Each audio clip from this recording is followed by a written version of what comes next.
All right, welcome to the Sweet Talk. Today is Monday, March 8th, 2021. I am your host, Kim Matina. I am a Google certified trainer and educator, as well as a technology teacher. And today I'm so happy to have on the show Mr. Rich DiMauro. He is an instructional technology coach at the Little Egg Harbor School District here in New Jersey, South Jersey. He empowers staff members and to help create engaging lessons and activities. Before that, he was a special education teacher and a paraprofessional. He is also a Google certified trainer, and he always loves enjoying to learn something new and to share with other people as well. So, welcome to the show, Rich. Oh, thank you so much for having me. I was going on and looking and seeing so many colleagues and people that I know that have been on your show, and I'm just like, wow, those are like really famous people in the educational world. So it's definitely an honor. My future sister-in-law was on the show last year, so I'm glad that we'll have that in common as well. We can chat over it during Thanksgiving. Definitely, Leanna is one of my dearest friends. I like to say she's a gem. I actually started thinking about her recently. I need to reach out to her again. But yeah, she was on my show twice. She shared social media workflow that she does at EHT, and then her doctorate project and everything. So it was really it was a nice learning experience to hear her research and everything. So it was nice. But yeah, so I tweeted to her, and I hopefully she's watching. I don't know, Leanna. I hope you're watching. We'll send her the link. Yeah, I always send her the link. So, Rich, what are you going to be speaking to us about today? I know, like you were telling, I saw something on Twitter a few weeks or months ago about Baamboozle. Just like, you get bamboozled. Bamboozle. And that you tweeted something a few months back saying how great it went. The kids loved it. And I was like, what is this?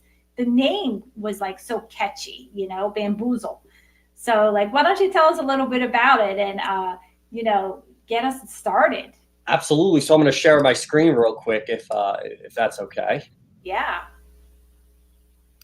And so Baamboozle is a program that I learned about a couple months ago. I want to say it was at ISTE last year. And I saw it, and there's so many great educational games out there. And I think that as teachers, and I put this picture here because we're always trying to add something to our tool belt. We always got to have different programs. And I've had classes before that loved Kahoot and didn't like quizzes. And then the next year, the class I had really loved Quizlet Live, but they didn't really like quizzes. So there's so many great programs out there that we've got to know what is available, what might our students enjoy. And when I came across Baamboozle, I instantly got that, oh, this is different. And this is something that anyone can pick up and use in the classroom right away. When I did a lunch and learn on it back in December, I told teachers, I said, you're going to have an activity, you're going to have a game that you could play with your students at the end of the day.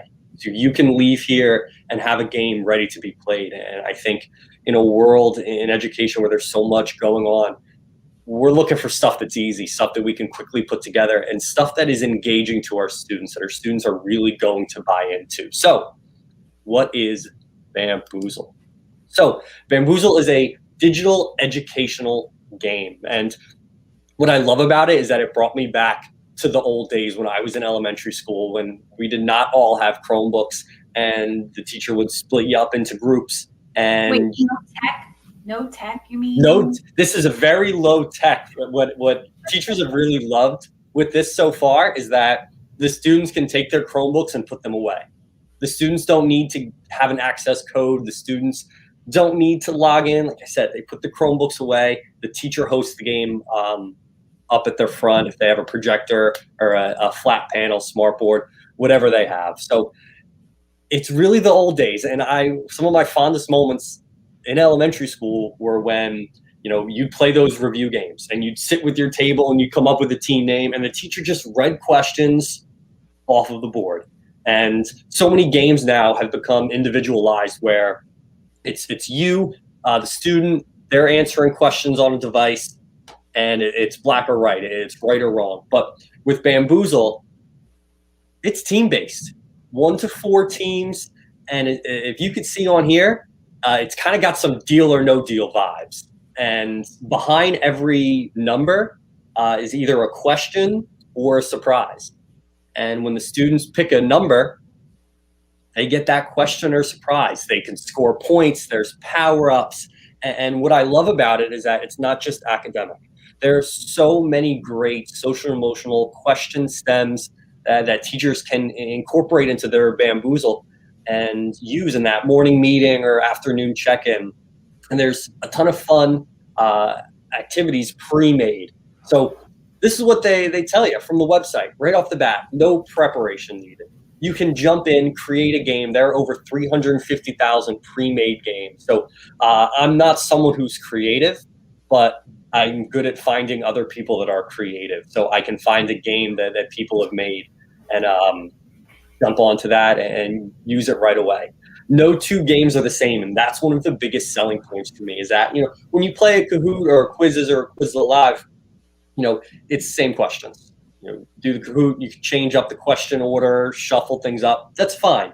But with Baamboozle, every single time you play that game, the questions are different behind the numbers. So when you pick number 1, it's not going to be the same question every time. When you pick number 7, it might be one question the first time you play it, and the next time you play it, it has a power up or you lose points. So there's always an opportunity to have that replay value where you can play the same game. You can create 30 questions and have a 10 question game. You're getting different questions every single time.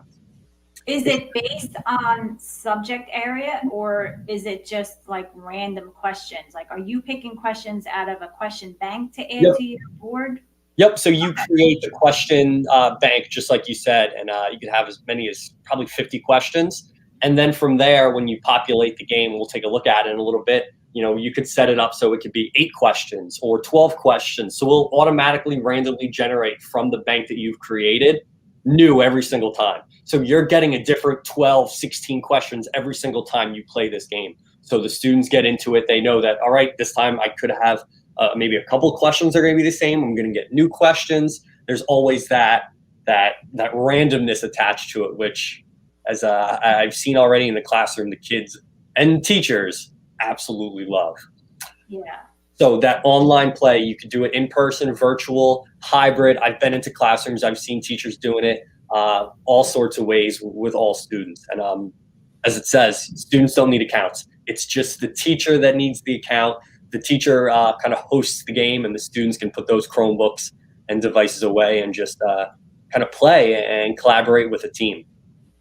And there's some stuff down here. It really is effective. The students love it. It's not as black and white where you can have conversations about questions. The teacher really holds the ability to mark questions correct or incorrect. So we'll see how teacher has that ability. And the student self-assessment piece that goes along with it, where the students are able to kind of discuss and say and come up with a question, and students can determine if it's right. I've seen teachers play this game where the students do it all on their own. Put a student as kind of like the host, and teachers takes a step back and really let students take control of their learning, take control of the game environment, which is definitely something we want to instill and have the students practicing those leadership skills. And when I say, I have a question. Yeah. I'm sorry. But you said that this is like a team, like teams, right? So can you put the kids or the teams in breakout rooms? But then and then I guess you would have to share the link with them. Like, how would is that possible or no? You could put the students into breakout rooms and then share your screen. If you are doing it virtually, really the only thing you have to do is share your screen. So if you have the students in the breakout room and they're able to see your screen, or if you were streaming to them StreamYard or streaming your meet, they'd be able to go in. As long as the students see your screen, they're able to play the game. Okay. All right. And so it says universally adored, and I mean that. I've seen kindergartners use it and absolutely love it. I've seen teachers, when I did it with them at a lunch and learn, it got chippy and they were into it, and there was just commotion. It was fun, and there's that excitement that really builds. And anytime you play a game, but it was really taken to that next level. So again, 350,000 pre-made games. I mentioned it before, but I think that's definitely an important point to hammer home, that there's a great collection of games out there put together by teachers for any subject, any topic, super easy to search. Now, before we get into all that, I want to try it out. So Kim against myself, we're going to do we're going to do Google trivia. It's not super difficult Google trivia, but we are going to get a chance to see how the game works in real time. So there are 10 questions hidden behind these 14 buttons, 14 spaces. So there's 10 questions, and then there are 4 power-ups. Now with the power-ups, we could swap points. I could lose points. You could gain points. So when we click on one, it's either going to be a question or a power-up. So if you want to kick things off, pick a number. All right, lucky 7. Lucky 7. What is this Google app? Google Drive. It is Google Drive. Now, what really makes this stick out to me, now, if we were playing a Kahoot, the answer is either Google Drive. It's obviously Google Drive, but it's either right or wrong. Now, in Baamboozle, the teachers has the ability to have kind of more open-ended questions that might have multiple answers. So now, as a teacher, I can come in, I'm going to check, and yes, it's Google Drive. Now, you said Google Drive and not Drive. Obviously, that's still correct. So I click OK, and you're awarded the points. Switches over to me. I'm going to go with 12. Oh, now I get to take 15 points from you. So there's questions behind it. There's power-ups and that randomness of it where, listen, this game, yeah, number 12 was take 15 points. But if we ran this back and played it again, 12 might be something different. So you could play the same game with your students every single day for a week and practice those skills and really review things. So I took away your 15 points. I'm sorry. That's okay. Apologize. Let's do 2. And you're taking the points I right told you I was going to get them back. That was good. That was good. So let me go 10. And it's great when you have 4 teams going, and it would say, all right, pick a team to steal from. So now you got alliances forming, and the battle lines are drawn. What is this Google app? So one of my favorites, Google Keep. Yes. And we'll do one more round. This is so. So when you create the questions, you can add images. Mm-hmm. You can add as well. And different point values for each question. Yep. You can go in and maybe make the question a 25-point question a little more difficult, or you can make it a little easier. Make it 5 points, but it's in denominations of 5. So you can really customize and make a game that has really unlimited replay value, because we don't know what's behind here. I have no clue. The teacher has no clue. It's not like you set up a Jeopardy labs. You know exactly what's behind every question. I have no clue what number you're about to. I have no clue what's going to be behind whatever number you pick. You pick the questions from the question bank, right? Yep. Okay. All right. So let's go with 4. What is this Google app? Google Slides.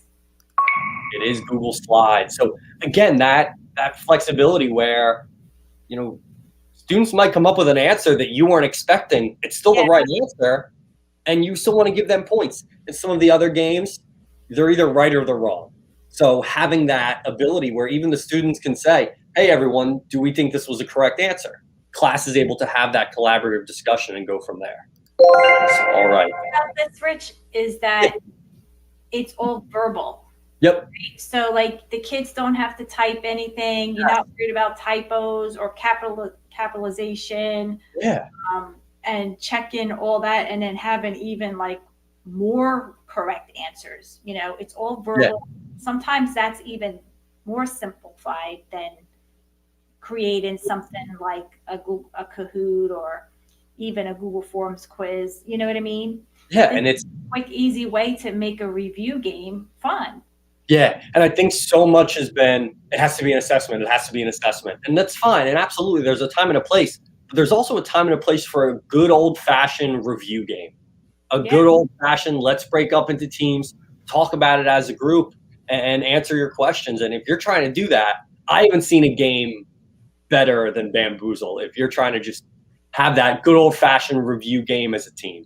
I'm gonna go 8. That Google product is YouTube. And yes. All right, we'll end in a tie, 30-30. I think that's fair. So wait a second. So you didn't show if you got it wrong. Yes. So what happens if you get it wrong? Does the other team get to so that's one of the options that you can set up. You can set it up and have it where if you get it wrong, you lose points. If you get it wrong, you reset points, or it can go to another team. All those customizable options that we're going to take a look at. Okay, cool. After. Yeah. So if we go through, we'd be able to complete and answer all the questions. And at the end, we would be declared a winner. Someone would have won the game. I've seen it end in a tie sometimes, but the unpredictability of it, it really does come down to that last question because no team is eliminated. You know, even if you get to, I've seen a team, one of the power-ups is swap points. So you get to that last question, and if you get swap points, you now can swap points with that team that's in first place. You just found a way to win the game. So, you're never really out of it. A lot of times, if you're playing a game and you get a wrong off the start, you're like, I'm never coming back. Like it's too far for me to come out of. But with this, anything can happen. It's never over till it's over, which I think is a lot of fun. Do you assign roles to your teams? You absolutely could. Teachers can really have a spokesperson or kind of a note taker and really embrace the teamwork of it. But one way I've seen teachers use it as well is I don't even need to have multiple teams. I could just do this as a class. I saw a kindergarten teacher doing, they were reviewing letter sounds, and they just kind of did it as a class, and they tried to see, how many points can we earn as a class today. So yes, you could break up into 4 teams, but if you want to just do this as a single player, you're able to do that as well, which I think is really cool. Yeah, that's cool. So let me go to the Baamboozle homepage. If you can see here, super easy to sign up. Use your email address, and once you're in, you have access to a ton of pre-made games. So I'm going to come over to games, and once we click on that, there's going to be a really easy search topic for us. But there's also kind of like featured games that are up here already. So whether it's My Favorite Women or Would You Rather, Animals, there's something for everything. And I've really seen teachers embrace using this during morning meeting. So because it's a different question every time, they have no clue what's going to be behind it, so they can go in and find that. So let's pick on one of those Would You Rathers. So my mind is already going with staff, like staff PD. Mm-hmm. Like you can use this as like an icebreaker. Like yeah, exactly. Yeah. Rather, like, put that out there. I'm signing up. I'm signing in right now. Like I'm signing up for an account. There is Baamboozle free. There also is a plus kind of unlocked version.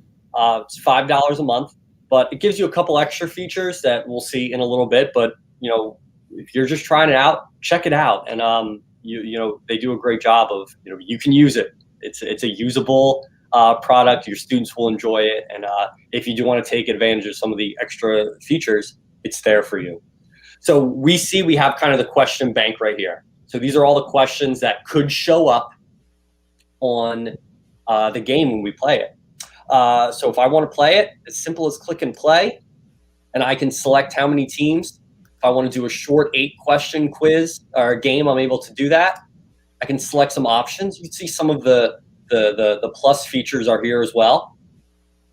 And then free versions. So you can add a timer, a pass button, colorful grid, wrong points, lose points if they get a wrong answer, all that good information. I'll hide that. And then as well as here, quiz. So that's going to be just the questions only. Classic's going to have the power up. So swap points, lose 20 points, take points away from a team. And then there's Classic Junior, which is going to be for kind of like your K1, 2 students, and scoring's only 1, 2, 3, 4, or 5 points. So you have a lot of options. So if I want to go 3 teams, and once I click Classic, it auto-populates and just makes the game for me automatically. And there we go. I have a game just like that. I didn't have to create anything. I didn't have to send out a code. I didn't have to post anything into Google Classroom, but I have a game just like that in a matter of clicks that I'm able to do with my students and staff right away. But one of the things that they have in there for staff, which would be a lot of fun, is a virtual scavenger hunt. So they don't know what's going to be behind it, and they have to go and find whatever pops up behind the number and hope for the best. So even games like I Spy, you could play I Spy with your students, and there's just a lot of fun ones. And when I do see one that I like, Is this I'm able the to save it. page here, Rich? What was that? Is this the main page here? Yes. Does this feel like your dashboard? Yep. So when you click on games, it takes you here. My games, so games that you've created, they show up over here. And I did a game, my friends and I did a virtual New Year's Eve. And I created a Baamboozle all with like 2020 facts and information. So 2020 music, sports, Fun. news, all that stuff. So I played this with my 30-year-old friends, and we had a blast. So games you make show up here. Games that you like, so you come across the game and you say, wow, this is really cool. I want to save it. You can see I saved the one we worked on today. Oh, that was in the library? Yeah, it was one that I just looked up Google, and it was already in there. One of the ways that our PE teachers have done it is a dancing game where the students pick a number and then they have to do the dance that's on the GIF in order to score the points. So they have all this here, and it's just a great brain break activity as well. So it gets students up, moving out of their seat, and trying out new things. So. Oh, I'm definitely going to check this out. I'm going to look at it tomorrow when I go into work to see what I can use this week for training. This is awesome. Yeah, and then search by anything. And I wouldn't be shocked to see maybe some more specific search stuff. But if I'm just looking for all the games that have to do with adding, I'll search that, and again, 350,000 games. You can find something. Yeah, definitely. And I like that you can like it, and it saves into your own library. Yeah. So adding 3-digit numbers, I can click on it. I can preview it. If I like it, I can play it right from here, or I can save it. So this teacher did a great job. This is very cool, and I'm able to go in and play it right away. There's a couple options. I'm sorry. I keep interrupting you. No, please interrupt me. It means I'm talking too much. No, this is great. But so I know you're in elementary school, but do you see any of the content being like targeted middle school at all? Oh, definitely. With having so many games out there. Let me look up. I'm trying to think of what would be a. I don't know, weather? I'll look up algebra real quick. I think I spelled algebra wrong. That's the pressure. No pressure, no pressure. So I just looked up algebra, multiplying algebraic fractions, simplifying algebraic fractions, and I could preview the game and say, all right, this matches what I'm looking for, and I'm able to go from there. So this has 21 questions. It's open to the public. Okay. So right now, you're previewing the question and then the answer. So like you don't have to make it available to the kids until after you see the content. I can go in ahead of time, and when I click it, it tells me what the answer is. So, all right, 11 to the 5th. All right. All of these games are like teacher created content that they say. Okay. And you can see this one, this question's worth 25. This teacher really put time in and made a game that's got a varying amount of questions and points per question. Now, can you take a game and save it into your library and then edit and Yes. take out a question or two? Yes, absolutely. So let me look at name that food. They're all loading on me. Let's go with animals.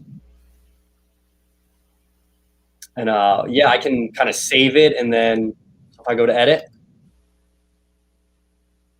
I can go in and now it'll save my own version. I can get rid of questions. I can add a question as well, save it, and then go. So if I wanted to add a question, I don't have any animal pictures handy, but if I did, I could add a question to it, type in what that answer is, and this is exactly how you make your own. So I'm gonna hit save, and it's gonna save it. Oh, so editing is part of Baamboozle Plus, so that's good to know. I did not know that yet, but now I know. There is a free trial, but making games is very simple. It's very easy to do. So we'll take a look at that real quick. I really like this. This seems to be very, sometimes easier and simple is so much better. Yeah, yeah. It's a clean interface, As you were saying, sometimes not every student wants to play a Kahoot. They don't like answering questions. It's a lot high pressure. There's winners and losers, and oftentimes, you hate to say it, it's the same kids winning Kahoot every time. It's the same kids winning quizzes every single time. So this really allows for that even playing field where anyone has a chance to win. So if I come up to new game, any games that I made earlier were over there. So if I wanted to do subtraction, I spelled that right. So all about subtraction. I'm gonna make the game.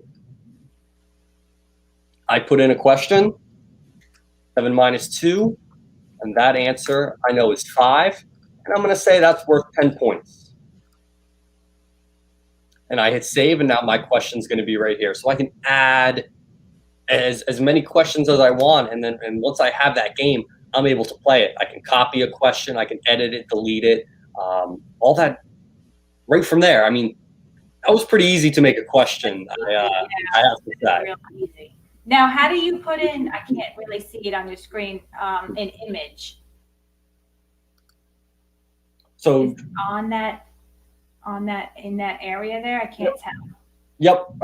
Browse GIFs, upload images. My computer is. Oh, you can put GIFs in it too. Yes. Okay. Oh, that's great. Yeah, I got to throw. It's not ideal. My computer's kind of freezing up on me. There we go. So I can upload images right from there from my computer, put them in, add questions. And again, what's great is that you don't need an answer for every question because you're the teacher's the one determining if it's right or wrong. You can have multiple answers, which I think is awesome. So, I like this. You know what? I always get like I kind of like stay away from Kahoot, GimKit, and everything. I don't know why. I just do. I just feel like I got it. It's not that it's hard. It's just something else that I have to actually I'm not very proficient in those tools, so I have to learn them and create them. This I just feel is much easier to I can take this tomorrow and push it out in the afternoon and be done. I can take this and then, turn it over really quickly. And I guess with Kahoot you can too. It's just a little bit more to it. This seems to be a little bit more simplified. Yeah, and they literally for everything. And I really love the social emotional where you can just have a question. Would you rather or food mania? Guess that food. Let's start your day off with a fun game.